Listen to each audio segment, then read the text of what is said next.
My name is Ed Graves. I work for Providence Community Library, and I'm very happy to welcome you back to Rochambeau for the second year of Virtual Cape Verde. I have a little speech prepared that I'm going to read real quick. This series was produced by Virtual Cape Verde creator and director Lucy Rose, Claire Andrade Watkins, PhD, program and media consultant, with exhibits of historical artifacts from the Cape Verdean Museum in East Providence, Rhode Island, and made possible through the generous support from Providence Community Library and the Friends of Rochambeau. Thank you so much for joining us today for our second year of the Virtual Cape Verde series.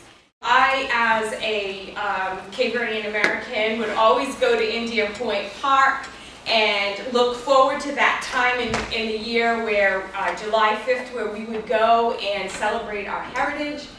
And as I started to think about that a little bit more, I wanted to know more about why we do that. You know, it's always a celebration, but never did I really truly understand all the history that happened to get to that point. And so I thought it would be an important time, since we are celebrating our 40th year of independence, that we talk about what happened to lead us up to freedom, democracy, independence. As a journalist, I went to Guinea-Bissau during the war. When I finished, I did cross the whole country, on foot.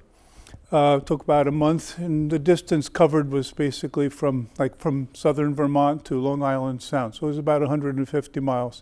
But basically, after 11 years of war, started by Cabral in resistance to the Portuguese, only briefly suspended actually. Africans were resisting the Portuguese occupation. But then they finally got independence, declared in 73, but still it couldn't be reach fruition because Portugal's government had to be overthrown by the Movimiento Forças Armadas, the Revolutionary Armed Forces, mostly by young officers from Guinea-Bissau. And then once democracy was restored to Portugal, then the full-scale decolonization of Guinea-Bissau could take place. The 24th of September 74 is the declaration. And then, of course, that launched the negotiations immediately thereafterwards with Pedro Pires and Henry Kissinger for the decolonization of Cape Verde. Amilcar Abuljaci Cabral, born in Bafata in Guinea-Bissau, of Cape Verdean parents. And of course, he maintained many ties to Cape Verde. He went to Liceo there. And then, of course, there was no more schools after that. So he went to study agronomy in Lisbon. But there he did a famous agricultural census where he became exposed to the cultural and ethnographic and linguistic diversity of Cape Verde, which put him in good shape for doing the intelligence strategizing about the war. Whenever there were a discussion about African colonization at the United Nations, Portuguese delegation includes university-educated Cape Verdeans and Guineans who were supporters of its policy.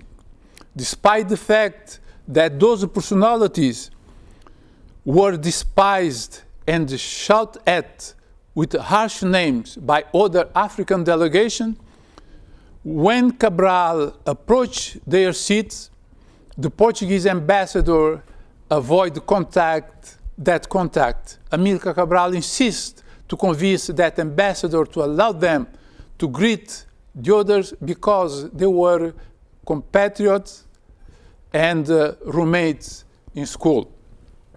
Once after return from its political voyage abroad, he was informed of a militant who was executed by PAGC orders under the justification that he was an infiltrator agent working for Portuguese colonial system. He strongly protests against such action, saying that it is that way. If that was the way to solve problems, all of them, including himself, should give up the liberation movement to take care of their private life. That was the leader who we set to follow until the end, regardless of the brutality of the repressive Portuguese colonial system. All the facts indicate that the assassination of Amílcar Cabral was a vengeful action by the fascist government agent for being defeated politically and military by PAGC.